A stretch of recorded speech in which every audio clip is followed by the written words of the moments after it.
Welcome to the Nerd Party. Hello, I'm Charlene Schmidt. I'm Patrick Schmidt. We just went through the Day of the Dead, episode 8 of season 5 of Babylon 5, and it's time to babble for 5. So, happy Brakiri Halloween, otherwise known as the Day of the Dead.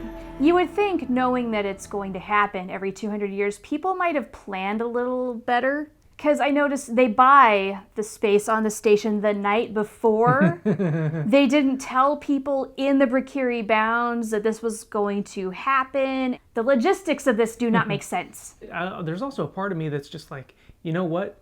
They did do it the night before because they might have gotten a no otherwise. Also, I think to a certain extent, people weren't really expecting much to happen. They weren't taking it that seriously. No. Until the dead people start to arrive. Yeah, and they just start rolling in one after another. How about we start off with Adira? Yes. The one love of Londo's life. He gets one more night of complete passion before we presume his life is going to just completely fall apart as emperor. That was probably the sweetest of the four. Yeah, cute and sweet, not a whole lot to it, so let's go on to Dodger. Again, fairly cute and sweet. It was a moment, it was a night, a little bit more complex than Londo's. We get a little tidbit about Lise. Yeah. Still something going on there. This has been my crusade all season 5. Where is Lise? Well, she's not on Babylon 5, but apparently they're still involved. Yeah, now how about Lanier and Mr. Morton? Now this is a pair. I mean, by the end of the episode, I could kind of see what they were hinting at. And certainly, I mean, you drop prophecy on somebody's ass, that'll get their attention, right? And that's sort of what happened. As far as why Morden and Lennier ended up in the same room. I have a theory on this. Okay. Let me know what you think about this. Please, enlighten me.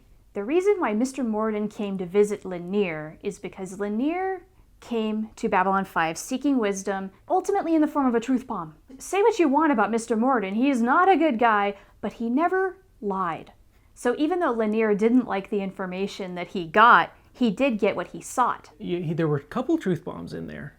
Delenn doesn't love you, and Lennier's like, of course, I understand that, and Morton seeing through that. Right through, cutting right to the chase here.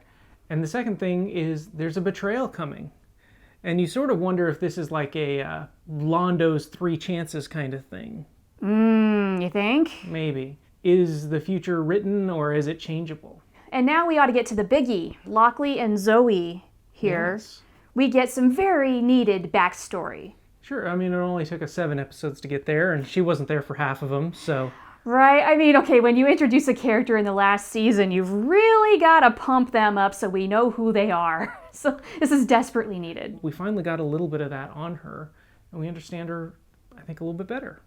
She comes from a troubled past, and then ultimately joined Earth Force, found her cause, and has been relatively on a good path since. Yeah, but definitely reliving some trauma here. For sure, and she learned the truth about her friend's death. I don't know. I mean, I've never been through something like that. You know, I've never had to stumble across one of my friend's dead bodies. Yeah. And so I don't understand that kind of trauma. But man, I would not want to relive it like that. Well, how about we turn over to maybe a little more lighthearted part of the episode, and that is the visit of Rebo and Zooty. Zoot! Penn and Teller. Penn and Teller.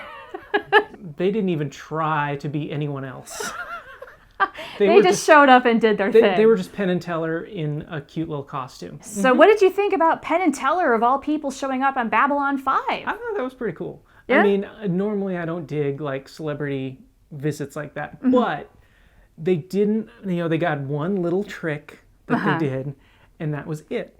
It wasn't like, let's have Penn and Teller be on the show and be Penn and Teller. I mean, they were, but at the same time, they were also making a point. And I think what they were saying about comedy was important to say as well.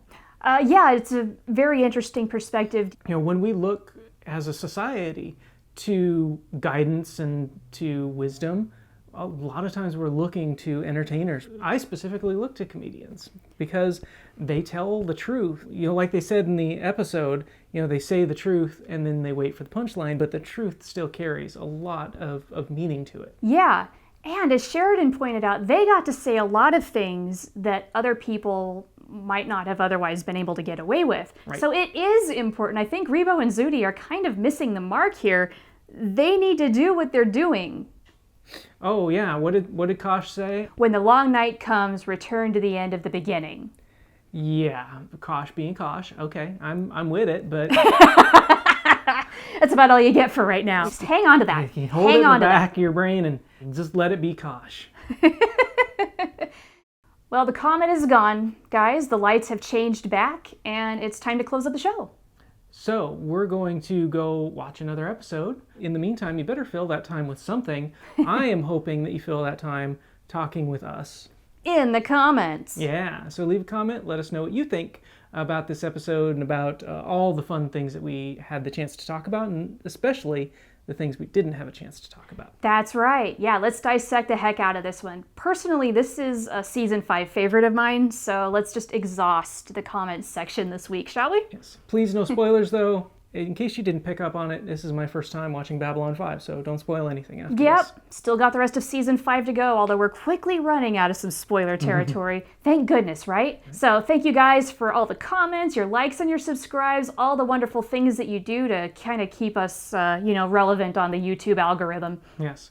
Well, and we appreciate it, and until next week, thanks everyone.